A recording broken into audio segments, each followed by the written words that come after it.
Ama öbür taraftan da bizim ana pazarımız Avrupa.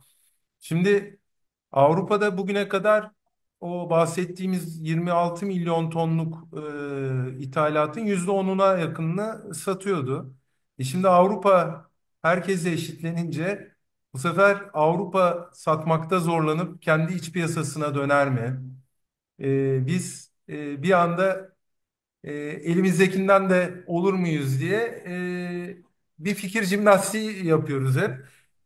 Bu konuda da yıllarca Türkiye'de Avrupa'ya ihracat yapmış ve yıllardır da Londra'da yaşayıp Avrupa'nın çeşitli ülkelerine malzeme satışında bulunan Tata Steel'in, Tata International'ın Londra ofisinden Kutay Ülkü ile konuşacağız. Kutay Bey buradasınız. Çok teşekkür ederiz.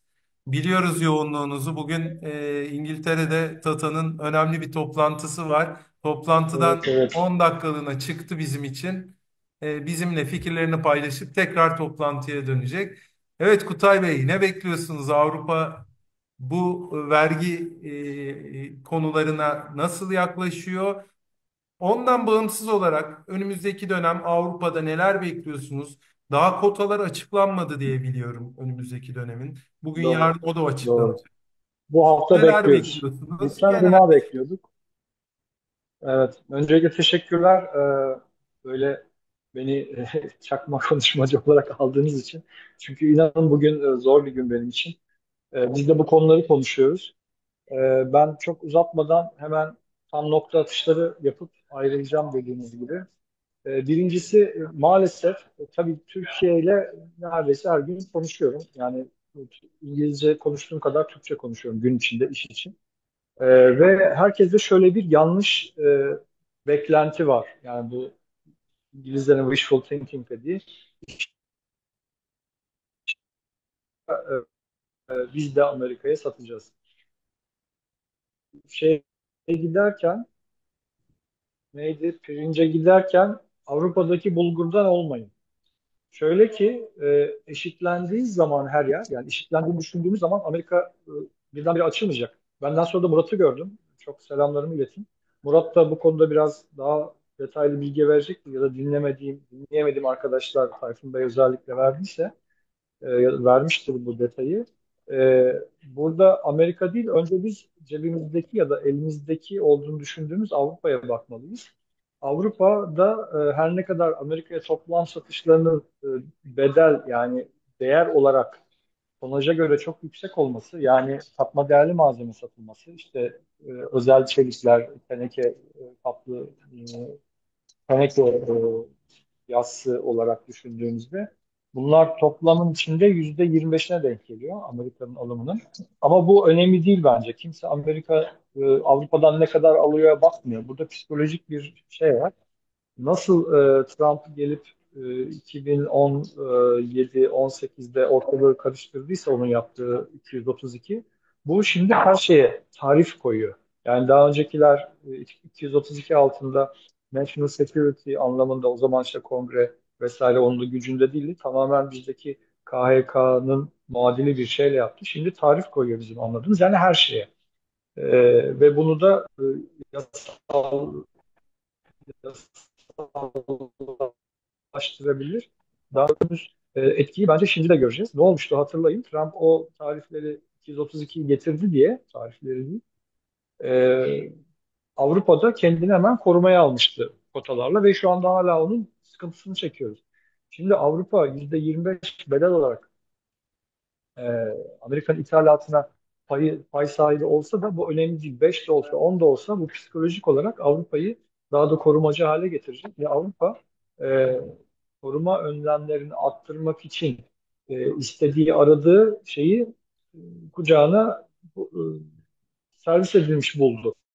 Yani bugün yarın yapılan kota kısıtlamalarının çok daha büyük etkileri olacağını düşünüyorum ben.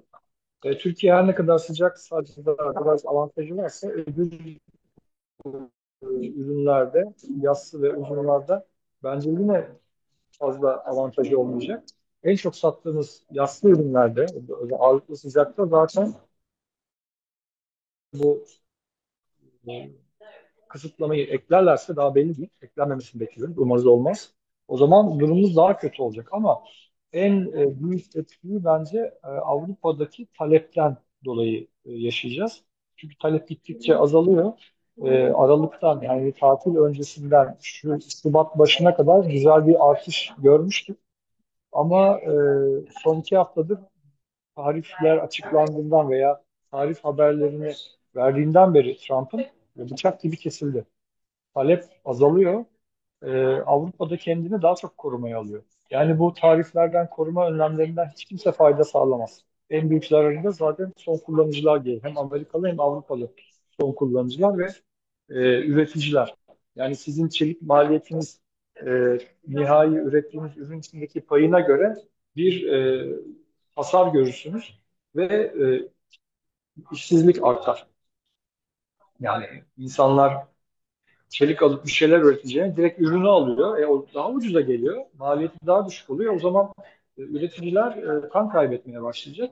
Ama Türkiye özelinde konumuz tabii Türkiye kotalar olduğu için ben çok optimistik değilim. Yani dediğim gibi Amerika'da işte şeyle Avrupa'yla, Kanada'yla, Meksika'yla eşitleneceğiz diye biz elimizdeki ya da elinde olduğumuzu düşündüğümüz Avrupa'dan da olmayalım. Onun da gerekçesini işte bu hafta veya belki önümüzdeki hafta açıklanmasını beklenen kota review'larında, kota gözden geçirmelerinde göreceğiz.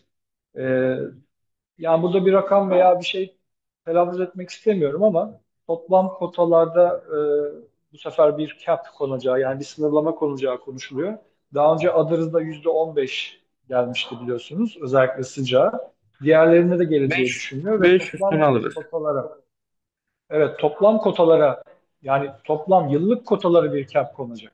O bu sefer herkesi vuracak. Yani Avrupa desin ki ya kardeşim ben mal almıyorum, ithalatı yasaklıyorum. Biz de limon satalım. Yani öyle bir duruma geliyor iş. Ee, Yani çelik almayacaklar. Almamak için her türlü şeyi yapacaklar. Ayrıca kotalara dokunulmasa bile hem görüyorsunuzdur yani Avrupa'da özellikle İngiltere, Almanya ve Fransa'daki şeyler, ekonomiler şu anda hiç iyi durumda değil. Almanya ve İngiltere resmen şeyde küçülmede bu ortamdan da en çok etkilenen çelik talebi olur. Bu çelik talebi artsa bile öncelikle o içeriden karşılanacak. Yani içerideki atıl kapasitelerden karşılanacak. Ondan sonra talep içerideki kapasiteyi eskiden 2020-21 hatta daha da eskilere gittiğimizde olduğu gibi artarsa o zaman ithalat başlayacak. Yani bunun olmasını ben 3 yıldan önce görmüyorum maalesef. Her şeyden önce ekonomilerin düzelmesi lazım düzelmediği ve talebin artmadığı sürece biz hiç kendimizi büyük şeylere hazırlamayalım.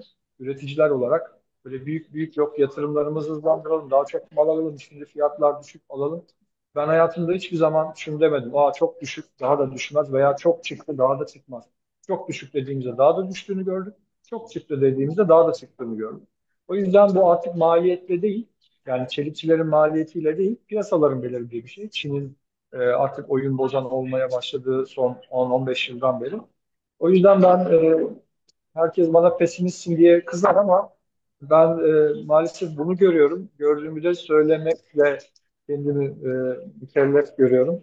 O yüzden dediğim gibi Amerika'ya çok satmayı değil, Avrupa'da eldeki pozisyonumuzu tutmaya yönelik çalışmalar yapmalıyız bence. Son Tayfun Bey'in dediğine katılıyorum. Ben de söylemiştim hatta Harun hatırlarsın. Bu şeyin kotalar açıklandıktan sonra yapılması lazım. Şu anda ne desek boş. Kotalar, Avrupa kotaları belirli olduktan sonra tekrar konuşuruz. O zaman rakamlarla konuşuruz. E, Daha yerli yerine oturur sözümüz. Evet, Ben Kutay müsaade Bey'in istiyorum.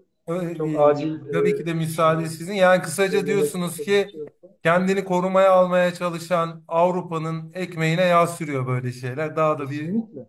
korumaya Kesinlikle. Yani alacak. birçok itirazlar oluyordu özellikle Avrupa'nın içinden. Yani ihracatçılardan değil. Avrupa'nın içinden şeyler oluyordu. Şimdi herkesin sesi kesildi. Biraz diyecek ki "Ya kardeşim baksana bu mal nereye gidecek? Ben istemiyorum bunu. 2018'de olanları hatırlayalım. Yani bu, biraz geriye sarıp çok da uzak değil yani. Hepimizin aslında Doğru. hatırladığı günler. Aynen Biraz öyle geriye hocam. sarıp bakarsak neyle karşılaşacağımızı herkes bence görür. Daha değişiği olmayacak, daha bizi zorlayan şartlar bekliyor Avrupa'da. Ha, Keşke Amerika'da Gümrük Birliği talep tekrar. patlar. Evet, Amerika'da talep patlar. Tekrar millet alıma geçer. Amerika'nın kapasitesi de dolar. Bir sürü kapasite artışı da var orada. Herkes yatırım yapıyor. Ondan sonra sıra bize gelir. Ya bizden önce